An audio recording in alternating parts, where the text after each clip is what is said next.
සූර්යා ගැන ඔබ නොදත් කරුණු 3ක්. අංක 1. දූවිල්ලෙන් උපන් දැවැන්තය. මීට වසර බිලියන 4.6කට පෙර අපේ සූර්යා ඉපදුනේ අභ්‍යවකාශයේ තිබුණු මහා දූවිලි හා වායු වලාකුළකින්.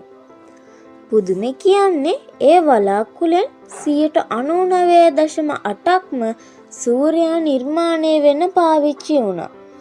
පෘථිවිය ඇතුළු අනෙකුත් ග්‍රහලෝක හැදුනේ ඉතුරු වුණ ඒ පුංචි 0.2ක කුණු රොඩු වලින්. අංක 2.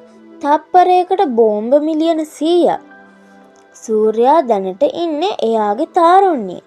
සූර්යා ඇතුළත හැම තප්පරයකදීම හයිඩ්‍රජන් පරමාණු එකතු වෙලා හීලියම් හැදෙනවා.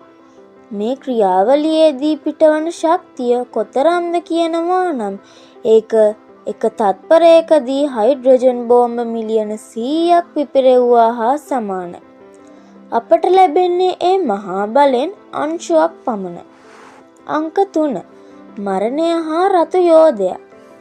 තව වසර බිලියන 5කින් සූර්යාගේ ඉන්ධන අවසන් වෙනවා.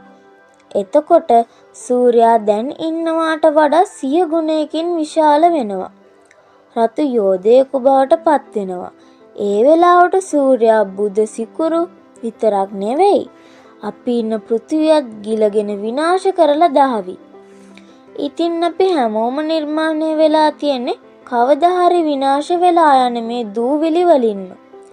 මේ වගේ තවත් තොරතුරු දැනගන්න අපිව ෆලෝ කරන්න.